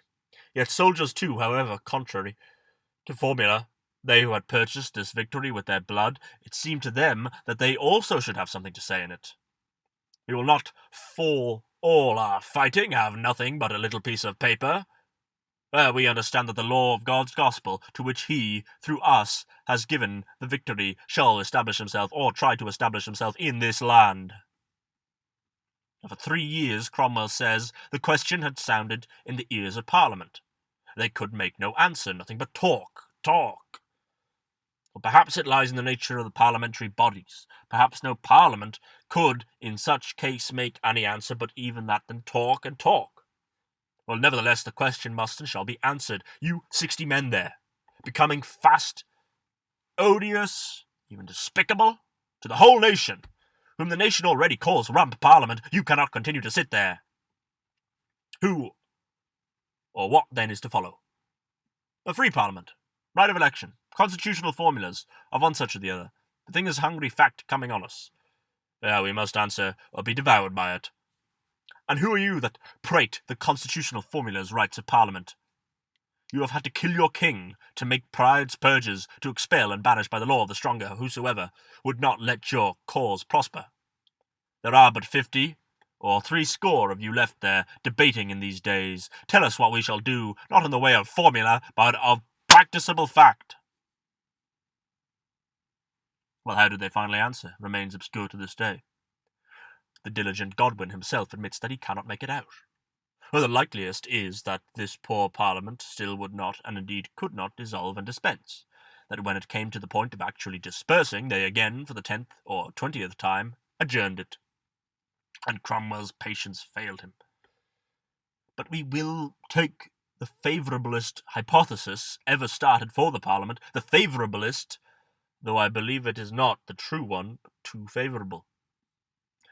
According to this version, at the uttermost crisis, when Cromwell and his officers were met on the one hand, and the 50 or 60 Rump members on the other, it was suddenly told Cromwell that the Rump, in its despair, was answering in a very singular way, that in the splenetic, envious despair to keep out the army at least, these men were hurrying through the House a kind of reform bill. The Parliament to be chosen by the whole of England, equable electoral division and districts, free suffrage, the rest of it. Very questionable, or indeed for them an unquestionable thing. Reform Bill, free suffrage of Englishmen? Why, the Royalists themselves, silenced indeed, but not exterminated, perhaps outnumber us. The great numerical majority of England was always indifferent to our cause, merely looked at it and submitted to it. It is in the weight and force, not by counting of heads, that we are the majority. And now, with your formulas and reform bills, the whole matter, sorely won by our swords, shall again launch itself to sea, become a mere hope and likelihood, small even as a likelihood.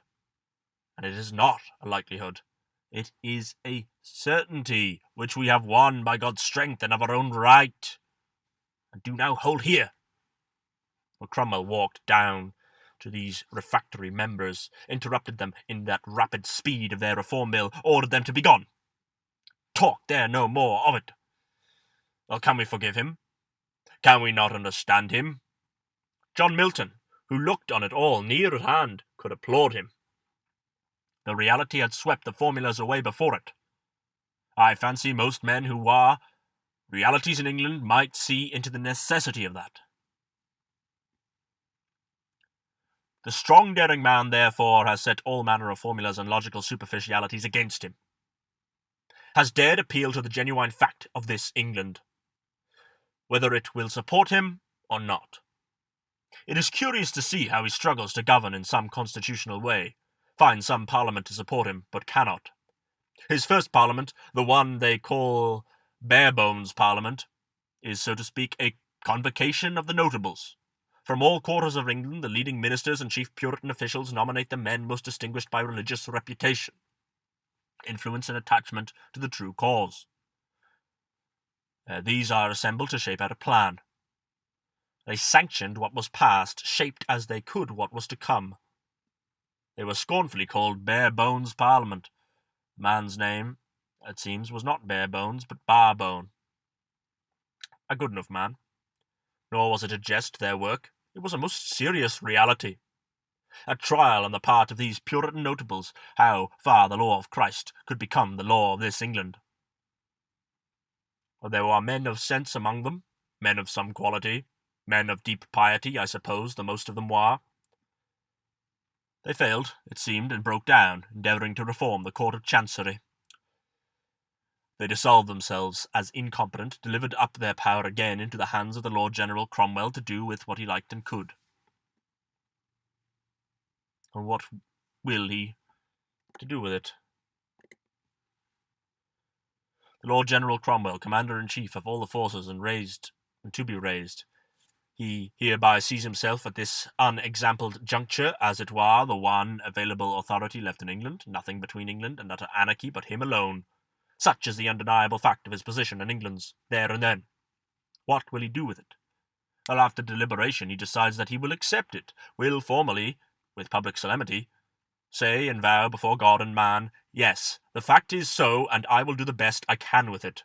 Protectorship, instrument of government, these are the external forms of the thing, worked out and sanctioned as they could, in the circumstances, be by the judges, by the official people, council of officers and persons of interest in the nation. And as far as the thing itself, undeniably enough as the past matters, and how now come to, there was no alternative. No alternative but anarchy or that. Puritan England might accept it or not, but Puritan in England was, in real truth, saved from suicide thereby. I believe the Puritan people did, in an articulate, grumbling, yet on the whole grateful and real way, accept that this anomalous fact of Oliver's. At least he and they together had made it good, and was better to the last, but in their parliamentary articulate ways they had their difficulties, and never knew fully what to say to it. Oliver's second parliament, properly his first regular parliament, chosen by the rule laid down by the instrument of government, did assemble and worked, but got, before long, into bottomless questions as to the Protector's right, as to usurpation, and so forth, and at the easiest and earliest legal day had to be dismissed, Cromwell's concluding speech to these men is a remarkable one, so likewise to his third Parliament, but in similar the rebuke for pedantries and obstinacies. Most rude, chaotic, all these speeches are, but most earnest-looking. You would say it was a sincere, helpless man, not used to speak the great inorganic thought of him, but to act it rather, a helplessness of utterance, in such bursting fullness of meaning. He talks much about the births of Providence. All these changes, so many victories and evidences, were not forethoughts and theatrical contrivances of men, of me, or of men. It is blessed blasphemers that will persist in calling them so. He insists with a heavy, sulphurous, wrathful emphasis on this, as he well might, as if a Cromwell in that dark, huge game he had been playing, the world wholly thrown into chaos around him, had foreseen it all, and played it all off like a pre-contrived puppet show by wood and fire and wire. No, these things were not foreseen by no man, he says. No man could tell what a day could bring forth. They were births of Providence. God's finger guided us on, and we came at last to clear height of victory, God's triumph in these nations. And you as a Parliament could assemble together and say in what matter all this could be organized, reduced into rational feasibility among the affairs of men. You are to help with your wise counsel in doing that. You had such an opportunity as no Parliament in England ever had. Christ's law, the right and true, was to be in some measure made the law of this land. In that of place, you have got it into your idle pedantries, constitutionalities, bottomless cavillings and questionings about written laws for my coming here, and would send the whole matter into chaos again because I have no notary's parchment, but only God's voice from the battle whirlwind, for being president among you. The opportunity is gone, and we know not when it will return. You have had your constitutional logic, and Mammon's law, not Christ's law, rules yet in this land. God be judge between you and me. These are his final words to them. Take you your constitution formulas in your hand, and I my informal struggles, purposes, realities, and acts. And God be the judge between you and me. Now we said above that what shapeless, involved, chaotic things the printed speeches of Cromwell are, willfully ambiguous, unintelligible. Say the most a hypocrite shrouding himself in confused Jesuitic jargon. Well, to me, they do not seem so. I will rather say that they afforded the first glimpses I could ever get into the reality of this Cromwell, nay, into the possibility of him. Try to believe that he means something. Search lovingly what you may be. You will find a real speech lying imprisoned in these broken, rude, tortuous utterances, a meaning in the great heart of his inarticulate man. You will, for the first time, begin to see that he was a man, not an enigmatic chimera, unintelligible to you, incredible to you. The histories and biographies written of this Cromwell, written in shallow, sceptical generations that could not know or conceive of a deep, believing man, are far more obscure from Cromwell's speeches. You look through them only in the infinite vague of the black and inane. Heats and jealousies, says Lord Clarendon himself, heats and jealousies, mere crabbed whims, theories and crotchets, these induced slow, sober, quiet Englishmen to lay down their ploughs and work, and fly into the red fury of confused war against the best condition of kings. Well, try, if you can find that true. Skepticism writing about belief may have great gifts, but it is really ultra vires there. It is blindless, laying down the laws of optics. Cromwell's third Parliament, split on the same rock as his second. Ever the constitutional formula. How came you there? Show us some notary parchment, blind pedants. Why, surely the same power which makes you a Parliament, that, and something more, made me a protector. If my protectorship is nothing, what in the name of wonder is your parliamentarship? A reflex and creation of that. Parliaments having failed, there remained nothing but the way of despotism. military dictators each with his district to coerce the royalist and other gainsayers to govern them, if not by act of parliament, then by the sword. Formula shall not carry it, while the reality is here. I will go on, protecting oppressed Protestants abroad, appointing just judges, wise managers at home, cherishing the true gospel ministers. Doing the best I can to make England a Christian nation, a Christian England greater than the old Rome, the queen of Protestant Christianity. I, since you will not help me. I, while God leaves me life. But why did he not give it up, retire into obscurity again, since the law would not acknowledge him? Cry several. Well, that is where they mistake. For him there was no giving it up. Prime ministers have governed countries, Pitt, Pombal, Chaucer, and their word was a law while it held. But the prime minister was one that could not get resigned. Let him once resign, Charles Stuart, and the Cavaliers waited to kill him. To kill the cause and him. Once embarked, there is no retreat, no return.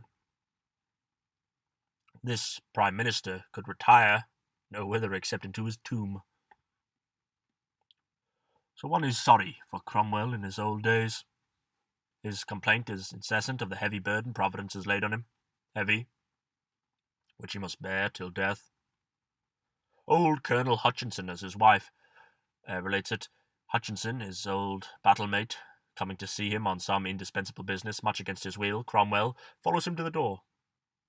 In a most fraternal, domestic, conciliatory style, begs that he would be reconciled to him, his brother in arms, say how much it grieves him to be misunderstood, deserted by true fellow soldiers dear to him from of old.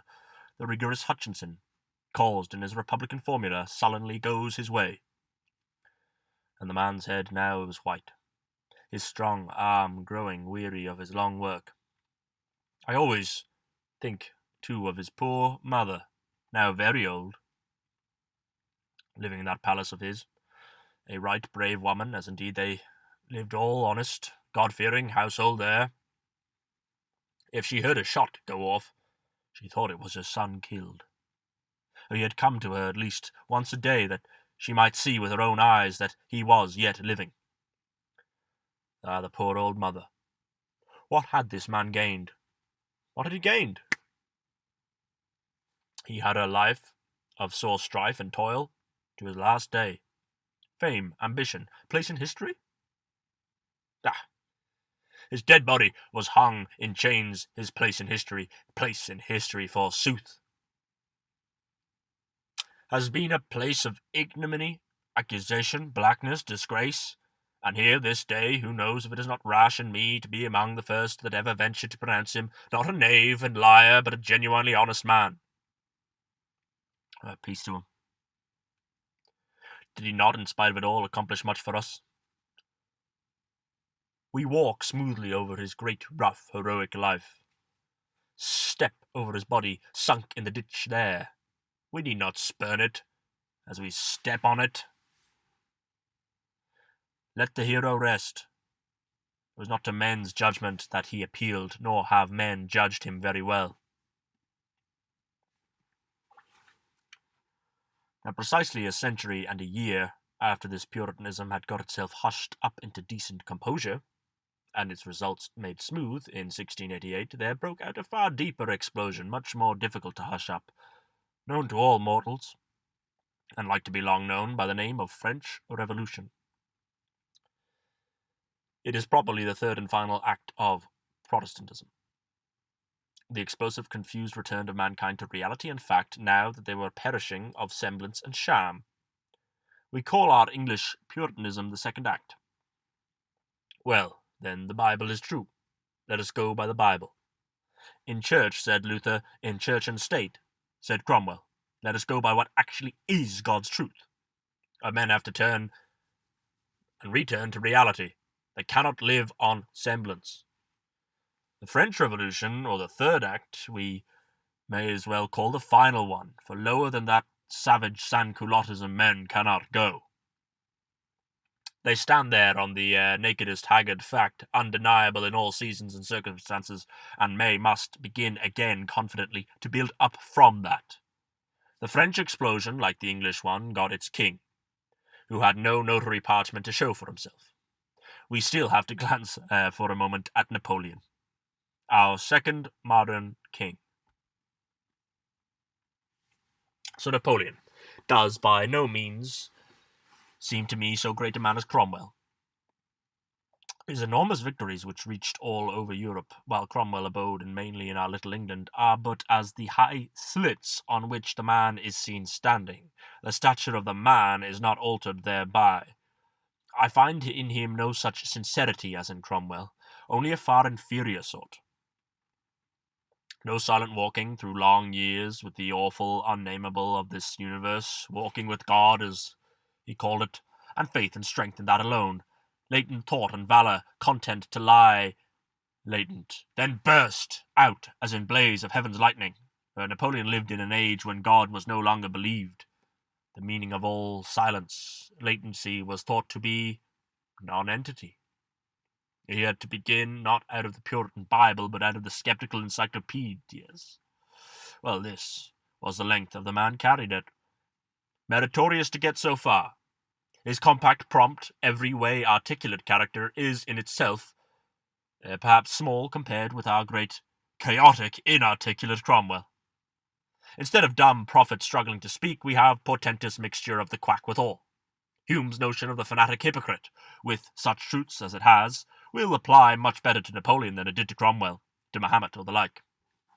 Where, indeed, taken strictly, it is hardly any truth at all. An element of blamable ambition shows itself from the first in this man, gets the victory over him at last, and involves him and his work in ruin. False as a bulletin, because a proverb in Napoleon's time said it so. He makes what excuse he could for it.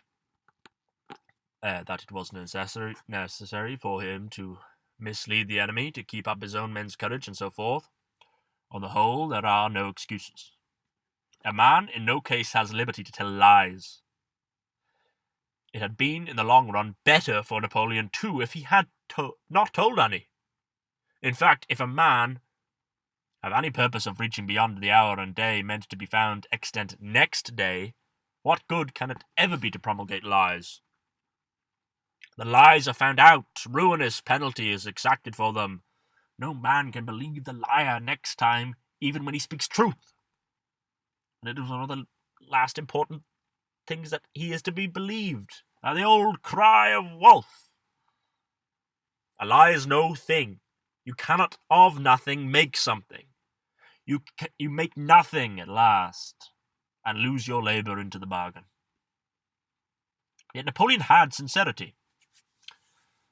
We have to distinguish between what is superficial and what is fundamental in insincerity. Across these outer manoeuvrings and quackeries of his, which were many and most blamable, let us discern withal that the man had a certain instinctive, ineradicable feeling for reality, and did base himself upon fact so long as he had any basis. He has an instinct of nature better than his culture was. His savant, Bourrienne, tells us that, in his voyage to Egypt with one evening, busily occupied arguing that there could be no God, they had proved it, to their satisfaction, by all manner of logic. Napoleon, looking up into the stars, answered, "Very ingenious, monsieur. But who made all that?"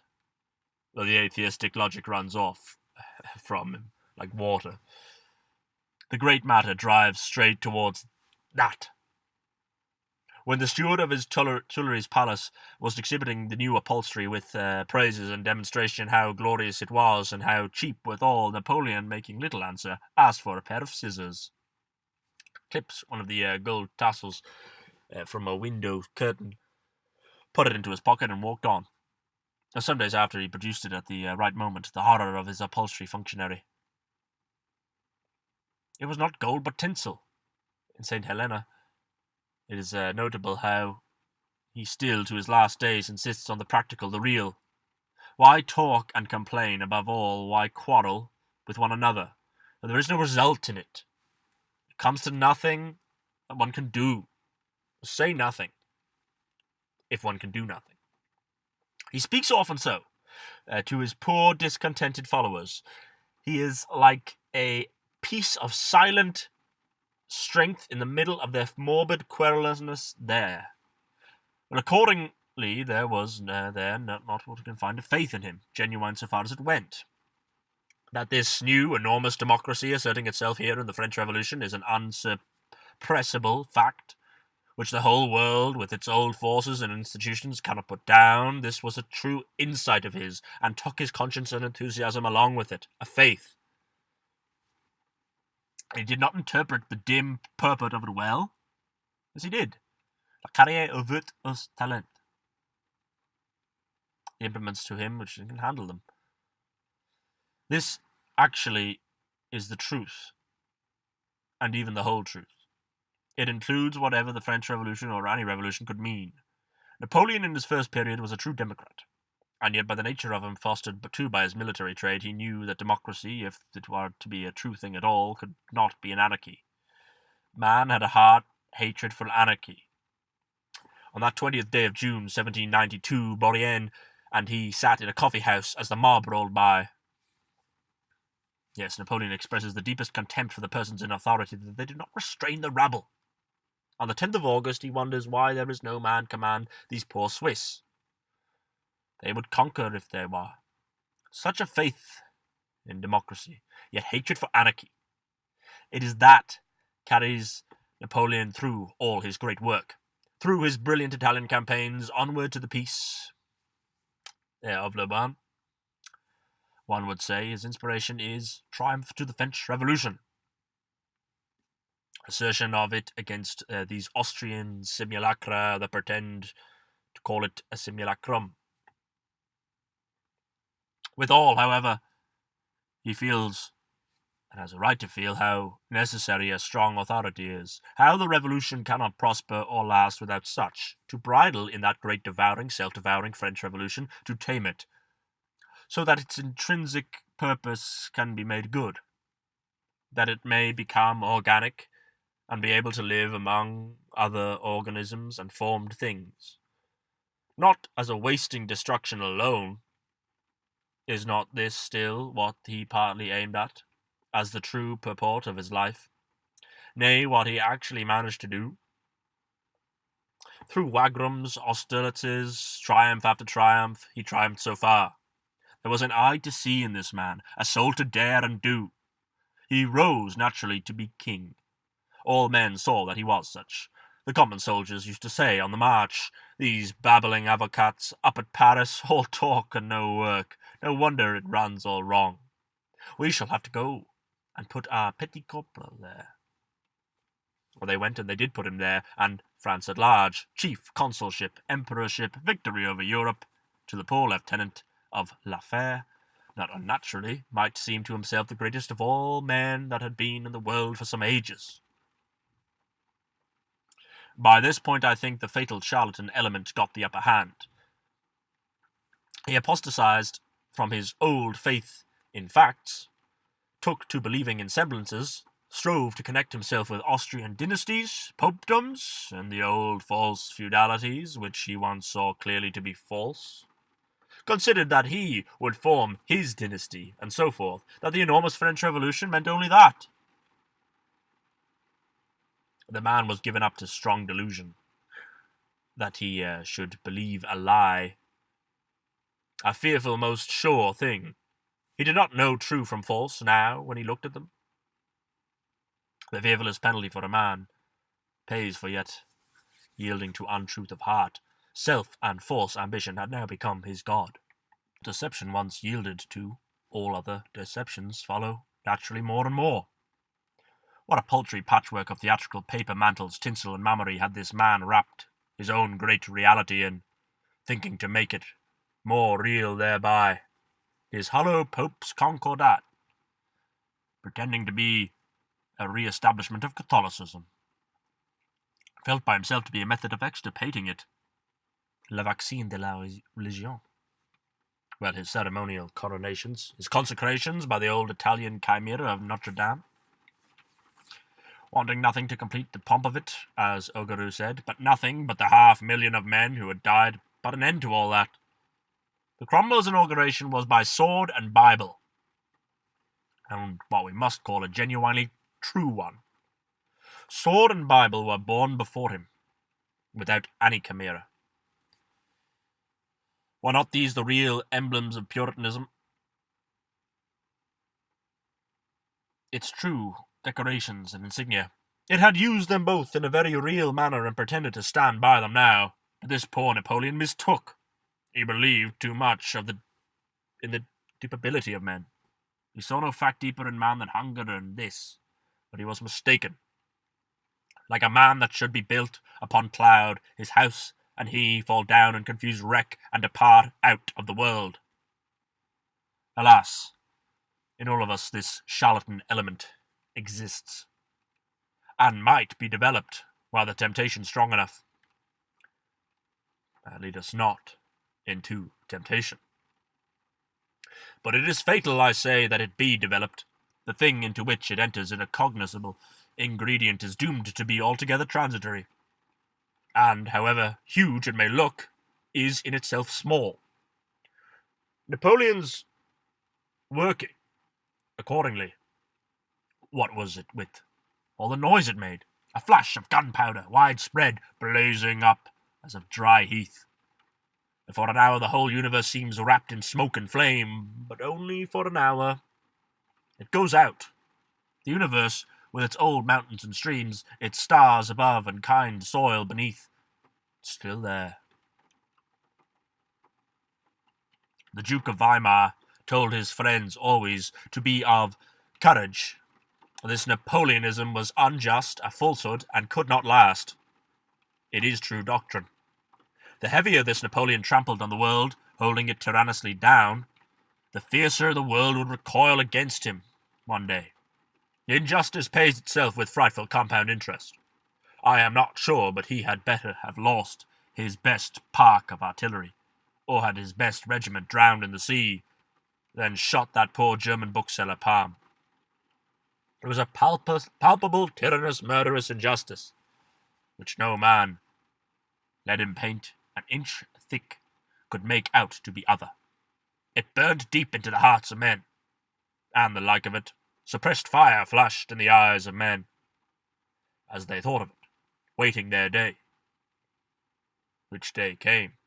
Germany rose round him.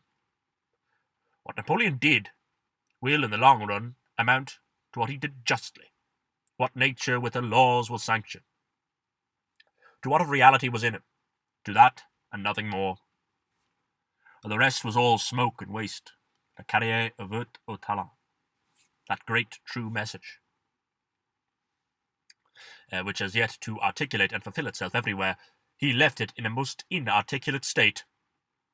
He was a great ébauche, a rude drought never completed, as indeed what great man is other, left in too rude a state, alas. His notions of the world, as he expresses them there, at St. Helena, are almost tragical to consider. He seems to feel the most unaffected surprise that it has all gone so, that he is flung out onto the rock here, and the world is still moving on its axis. France is great, and all great, and at bottom he is France. England itself, he says, is by nature only an appendage of France, another isle of Oleron to France. So it was by nature, by Napoleon nature, and yet look how in fact, here am I. He cannot understand it. Inconceivable that the reality has not corresponded to his programme of it. That France was not all great, that he was not France. Strong delusion that he should believe in the thing which is not. The compact, clear-seeing, decisive Italian nature of him. Strong, genuine, which he had once had, has enveloped itself, half dissolved itself, into a turbid atmosphere of French fanfaronade. The world was not disposed to be trodden down underfoot, to be bound into genuine. masses, built together as he liked for a pedestal to France and him, and the world had quite other purposes in view.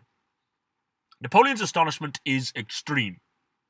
But alas, what help now? He had gone that way of his, and nature had also gone her way. Having once parted with reality, he tumbles helpless into vacuity. No rescue for him.